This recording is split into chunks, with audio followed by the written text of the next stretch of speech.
Welcome to Make the Grade with the Success Doctor, Stephen Green, where you'll discover actionable strategies to help your student to reach their academic goals, to excel at standardized testing, and to plan for the college admissions process painlessly.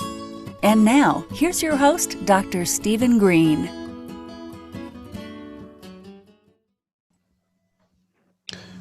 Hey everybody, we are back. Steve Green, the Success Doctor, with the Make the Grade Educational Podcast. We are getting up there. We are, I think, at episode 90, almost at 100. 90 episodes in a year. That's pretty good. Today, parents, athletes, get your pencils out. Get ready to take notes. I have a special guest today. Everybody knows if you listen to the podcast, I love having guests on, especially if they're going to bring value and provide good information to my audience, because this is all about actions. This is all about actions parents and students can take in order to maximize your child's education. So my guest today is Patty Luu. Patty, how are you? I'm good. How about yourself, Steve? Thanks for having me. Oh, yeah. Thanks for coming on. I am psyched as always. It is a beautiful day here. Hopefully it's a beautiful day where everybody is. Let me tell everybody about you a little bit, and then we're going to get right into it, okay? Okay. So, Patty Luu, founder of a company called Driven to Peak Consulting. Love the name, Driven to Peak Consulting. Sports psychology and performance coaching. She is a performance enhancement consultant and coach, helps high school and young adult athletes overcome mental blocks that prevent them from improving their performance and achieving their goals. They take younger athletes on a case-by-case basis, working with athletes in the United States and Canada, and all the way up from youth to the college level. Graduated from Randolph-Macon College with a Bachelor in Psychology, Bachelor of Arts in Psychology, and a Master's degree in Kinesiology, say that word 5 times, with sports psychology concentration from University of Tennessee. Volunteer, huh? She is a performance consultant, a mental performance coach, a sports psychology consultant, a mental skills coach, and a mental skills consultant. That's a lot of stuff there. So last thing, what's the difference between a performance enhancement coach, also known as a mental performance consultant, and a sports psychologist? We're going to answer that question today. But basically, the sports psychologist helps with performance and mental health issues. The performance enhancement consultant helps with performance issues. So, and Patty lives in Richmond, Virginia, way down there in the South. So, okay, so let's start right here. Why don't you let's start by this. Tell us a little bit about yourself. How'd you get to this point? Why does this interest you? Why is this a passion of yours? Go for it. Yes. Hi, everyone. I'm Patty. It goes back to my childhood days. When I first got exposed to sports, it was Michael Jordan of the Chicago Bulls. At that time, I didn't realize I was watching the NBA Finals and getting a chance to see him win his 5th and 6th championships on TV. That was my first exposure to sports. I fell in love with sports ever since, and I knew I wanted a career related to sports. Fast forward to my teenager years, I saw Tiger Woods play golf, and that made me want to try the game. Well, learning the game meant taking golf lessons, and in the process of taking golf lessons, I became aware of athletes' wants, needs, frustrations, and fears because I experienced them all. Luckily, I had that golf teacher who provided me that safe and non-judgmental environment to honestly discuss my struggles. Not all traditional coaches do that. I was lucky enough to have one. And I knew I was majoring in psychology and I wanted a career related to sports. So therefore, after undergrad, I pursued my master's related to performance in sports psychology. Fast forward to December of 2017, I started the process of building my own business. After a year and a half on my own, I hired a business coach. We started working together in October of 2019. And in December of 2019, I started from scratch and I niched in to focus my business on working with high school athletes and college athletes because I knew that if I was on my deathbed, having the opportunity to work with athletes was something I wasn't willing to give up. And at that time, I met an entrepreneur who I didn't know would change my life forever. She has become a friend, and she's not only my mentor, she's my friend. And basically, in December of 2019, I started my business all over with the focus of concentrating on working with high school and college athletes. And like you mentioned, I take on younger athletes on a case-by-case basis. And here we are 9 months later. So let's think from the perspective of a parent. So let's say we're a parent and we have a child who's interested in sports, and maybe they've got some talent in sports that looks like they can take it somewhere, maybe at the high school level, elementary level, middle school level, maybe in college level, D2, D1, whatever. What's the benefit of working with a sports psychology person? Like what sort of techniques do you think they would gain by working with somebody like yourself? They would they would have more confident kids. There will be less family drama due to not arguing over their sports performances so much. You learn to effectively communicate with your child about their sports performance. And you basically there's basically less family drama, more confident kids, less stress, less performance anxiety, and their kid will be able to replicate the magic that they produce in practice during competition, because a very common issue for athletes is that they're able to put on a magical performance in practice. Mm-hmm. However, when it comes to competition, that seems to be like the roadblock. They're not able to replicate that performance in competition, especially during crunch time. Yeah, well, competition, obviously there's more pressure. It's the same thing in academics, right? You know, I'm an academic coach, if you want to use that term, and I work with kids all the time that can do all the problems in homework time or in practice time, but then it comes to testing, and it's a much more anxiety-ridden situation. So what do you, without giving away the shop here, but what are you doing? Is there some specific things you can talk about that you can do to help your mentor, your proteges, the children you work with, get ahead when they're in a competition? Let's investigate that a little bit. Well, if parents invest now, think about it, invest in a person such as myself now, they'll save money down the road, because I will get your children to the point where they are consistently performing at their best rather than randomly and spontaneously. You'll be consistent, so they'll be able to get that college scholarship, have a better chance of getting that college athletic scholarship. I'll basically help them develop a routine. Okay. So is this in addition to the practice? Like, let's just pick a sport. Is there a sport you work with more than others? I wouldn't say that right now. I work with athletes in a variety of sports. All right, so let's just say basketball. Okay, just for talking purposes. So we have a child who's a talent, or has maybe not even a talented. They just have a big passion for basketball. So they're probably on a team. They may have a coach. They may have a shooting coach or dribbling coach. I don't know. Is what you're doing in addition to that? Is it coordinated with that? How does it work in terms of? Because I know a lot of the parents I talk to, their biggest. One of their concerns, they got lots of concerns, and including myself as a parent, is just time. You know, kids go to school. I mean, right now things are a little wacky with school, but then they're in this practice, then they're in this practice, then they go to this class, then they go to that class. So time's always at a premium. But so what are you actually doing to put the child ahead? You know, what's your process, or what are you giving them that maybe they can't get anywhere else? Well, I help them with structuring their practice a little bit, like outside of the mandatory and practice and training schedules. Like if they're practicing on their own, I want to make sure that they actually practice to improve their skills, not just practice what they want. And normally when they practice what they want, they work on their strengths. That the skills that they like are their strengths and they don't work on their weaknesses. I help them schedule their practice sessions where they are actually working on their weaknesses so that they can actually really improve their skills.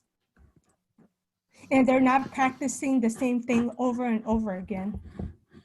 Yeah, no, good point. Because I see the same thing. I do a lot of test prep, right? SAT kind of stuff. And everybody's very happy to work on the math problems that they're good at, right? Oh, I know how to do this one. Let's just do 10 more like that. The trouble is, it's not what gets you better, right? Yes. You got to get out of your comfort zone, and you got to get, you got to just directly address the things that are problematic and that you're struggling with or may struggle with to get better at them. So you have a physical piece to this, right? There's in basketball, let's say, how you hold your ball or where you keep your elbow or whatever when you're shooting. Talk to me about the mental piece. Talk to me about, I guess let's use the word psychology, right? Sports psychology, right? So this performance psychology. So how important is this? I'm assuming very, but in your particular delivery of your service, how does this play in with what you're doing? Yes, it's very important. One of the things I try to emphasize with parents is if they're willing to invest in the physical, why not the mental? The mental aspect of sports is just as important or even more important than the physical. Is if you look at mistakes made during competition are not due to lack of proficiency in skills. It's normally due to mental mistakes. And by doing that, it's like the self-talk, the motivation, the confidence, working smarter rather than harder, self-care, making sure that they balance tough practices with self-care, making sure that they get away from sports not only physically, but mentally. And a lot of athletes struggle with getting away from sports mentally because sports is such a big part of their lives.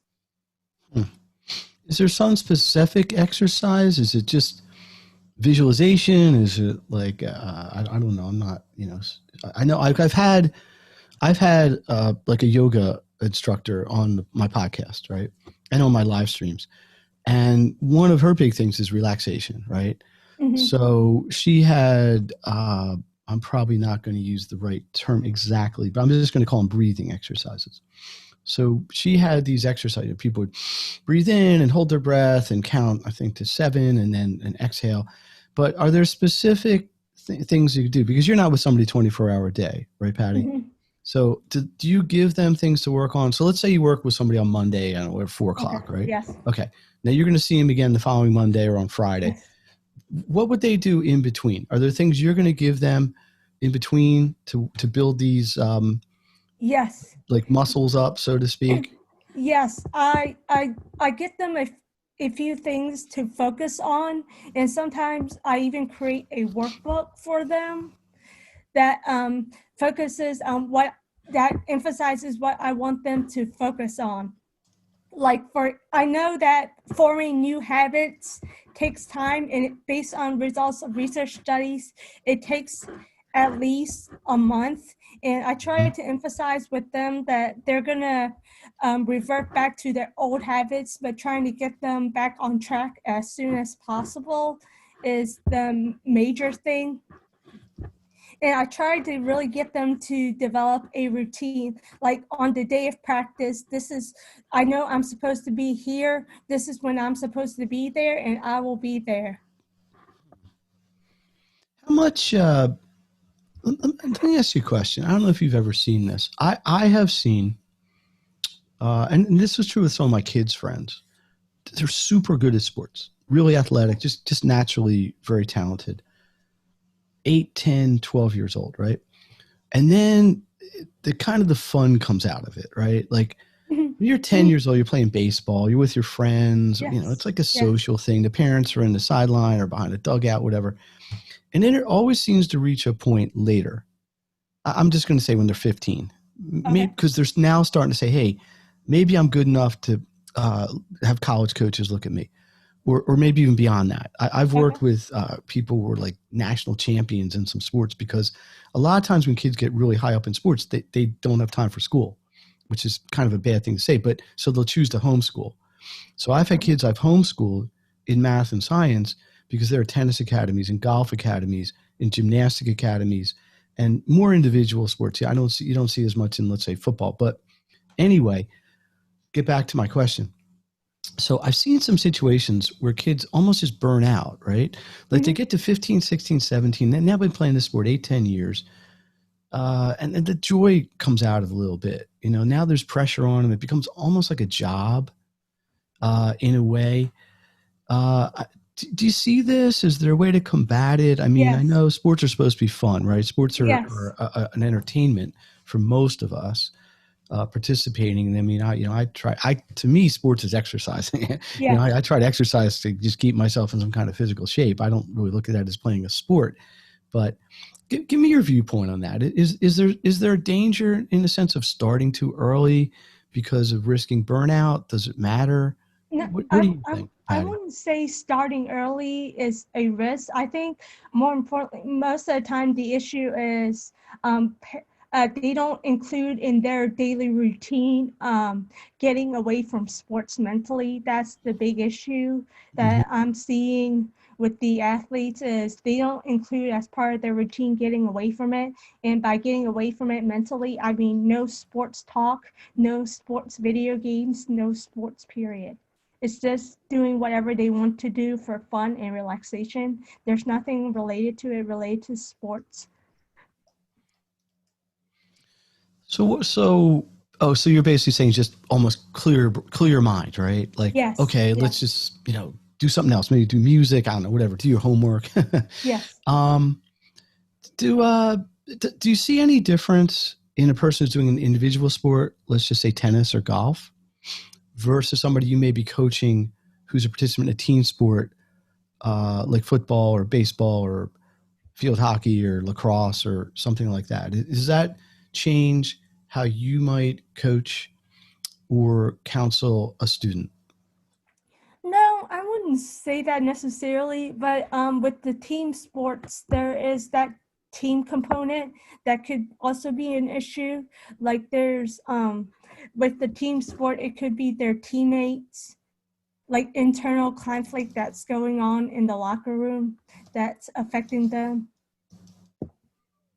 where they have to feel like I have to do everything, I have to dominate the game in order for us to win. Hmm. Or they're not getting enough playing time. They're pressured to perform in limited playing time. Hmm. Hey, Steve Green here, the success doctor. My guest is Patty Luu, who is a sports psychology and sports performance coach. Make the Grade podcast. You are listening to it and hopefully enjoying it. If you have questions or comments, drop them at the bottom here or drop them in the social media and we will get back to you with them. Podcast is always about one thing, giving you actions you can take as parents and students to maximize your education. In this case, your sports life. Patty, let me ask you a couple more questions here. Okay. Okay. For those of you who I don't know when somebody's going to be listening to this exactly, but this is September 2020. Okay. We're about 6 months into, right, 6.5, whatever, into what I'm calling the COVID world, right? It's COVID-19, but it's become COVID 2020. Has this changed anything in terms of people's vision of sports or participation in sports or how you're dealing with it at all? Obviously, there's a lot less team sports going on, right? A lot of Yes. schools aren't having sports, but how's this? What's your observations here? I know that there's a lot of concern because they're like, what are kids gonna do to stay involved in sports with the fall season getting canceled in some areas Mm-hmm. outside of the mandatory um, practices, outside of the mandatory practices and training sessions that they're gonna try to incorporate virtually. I know parents are concerned about how this is going to affect college recruiting their children for scholarships. how some athletes are not going to have not going to be able to have their senior season. Yeah, which are all legit concerns. I mean, where we are at least, some schools have sports, some don't. So even the ones who are having it might be playing 4 or 5 games instead of 12, or Mm-hmm. whatever the season is. Um, do you in the kids you're working with, is it impacting them as much? I mean, because they're just going out and doing what they do, right? They're just not able to participate as fully, perhaps. Let me ask you this question. What do we're in a world where everything's about trophies and goals, and Mm-hmm. when I do SAT prep, it's how close do you get to the 1600, or you're Mm-hmm. getting A's in classes, you're getting hundreds. Everything is measured, right? Everything Yeah. can be quantified. What do you consider a win for the kids you work with? Because it's not always about points, right? It's not Yes, it's always who not. scores the most points or what team wins the most games, or who gets the biggest trophy. But how would you define a win? I mean, I think this. I have a psychology background too, so I do a lot of motivational things. But what would you tell somebody in that case? Maybe, what's a win? Hey, we won here because you did what? I increased their passion, their fun in sports. Like, for example, the 10-year-old basketball player, before working with me, Mm-hmm. he dragged practice. Practice was like a chore for him. He wasn't enjoying it. I helped him find the joy and fun in practice. Now, one drop of rain, he still wants to go outside and practice. How did you do that? Can you tell us the secret sauce here, or is that giving away too much? No, I actually I helped him structure practice where it was more fun. Basically, I helped him structure practice. It was more fun, and I also incorporated the NBA 2K video game Hmm. where he could get his video game time and also learn how to improve his performance at the same time. I got him to pay attention to what the players in the video game were doing, and he found pleasure in trying to replicate it when he's outside in the yard practicing. Interesting. All right. Do you have anything else you just want to add? Like, talk to. We got parents listening. What do you want them to know? What's the message you really want to leave everybody clear in their minds right now? That if the fun, make sure that the passion and fun of sports is still there, because skill development will happen as long as the passion and fun is there. But without the passion and fun component, the love of the game, skill development won't happen. And now is the perfect time for them to get their kids to focus on the mental aspect of performance without a fall season in some areas, even with a fall season in some areas. Now is the perfect time to I'm not telling you to not focus on the physical aspect of sports, but also um, have pay attention to the mental aspect, Hmm. so that your your kids, whenever they return to competition or whenever their next game is, that will help them improve their performance during crunch time. They will no longer make the same mistakes over and over again during competition, because as a parent, that's the most painful thing to watch, is your kids making the same mistakes over and over again during Hmm. competition. Which is the same thing in academics. It's so parallel. It's interesting. Yeah, we want to break through that. Okay, Patty Luu, tell us how to reach you. A parent wants to get a hold of you. They have questions. Website, email. Where do they Yes. go? My website is www.driventopeakconsulting.com. My email is pattylou@driventopeakconsulting.com. I Nice. always offer a free 20-minute session to see if sports psychology helps your children improve their athletic performance, and Mm-hmm. for you all to learn more about how sports psychology can help your children improve their athletic performance. So let me ask you a couple quick questions here. What's your favorite sport? Do you have My one? favorite sport, basketball and golf. Basketball and golf. Okay, there we go. You still playing both or either? Yes, but with COVID, right now I'm not playing. Yeah, Yeah. it's tough. I know that golf courses can be open. Depends where you live. I'm not sure about Richmond. Winter time's coming up. Last question. Winter time's coming up. People are generally inside more, right? Hmm. Any particular advice you would give people? Maybe can't go out and do the outdoor sports they might want, especially if they're in the north or places where the weather's cold. Like I would say, watch your old film. Um, I know not it's no longer videotapes, but watch your old games and see where you might have like what you can improve on. Maybe Hmm, some cues that you didn't pay attention to, you can pay attention to now. Make a interesting. list of for when weather gets better of skills that you want to improve on. Yeah, good. So you're breaking down film. You can do it as an analysis of what you got to work on. Beautiful. All right, Patty Lou, I really appreciate you coming on here. Let's give you some love. There you go. Thank you. There we go. There's we got 100,000 people live here listening to this. There we go. So, yeah. Hey, Steve Green here. My guest, Patty Lou, Driven to Peak Consulting. Sports psychology, helping your kids not only do great on the field, but off the field. It's important.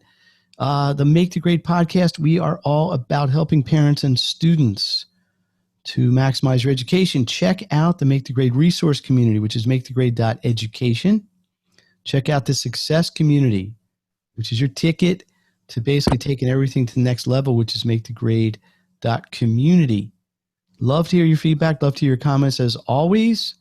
Don't forget Education Live Thursdays. Patty's going to be a guest in a few weeks, depending on when you're listening to this. But every Thursday night at 8, Education Live Thursday. It is hot. It is awesome. The buzz is unbelievable about it, right? That's right. All right, we are going to wrap this up. Steve Green, Make the Grade podcast. One last time, Patty Lou, thank you very much. And Thanks we for will having see. me. We got it. Thank you for all your insight, and we'll catch you next time. All right. Thank you. You've been listening to Make the Grade with the Success Doctor, Stephen Green. If you enjoyed this episode, be sure to subscribe. For more resources and support, please visit makethegrade.net.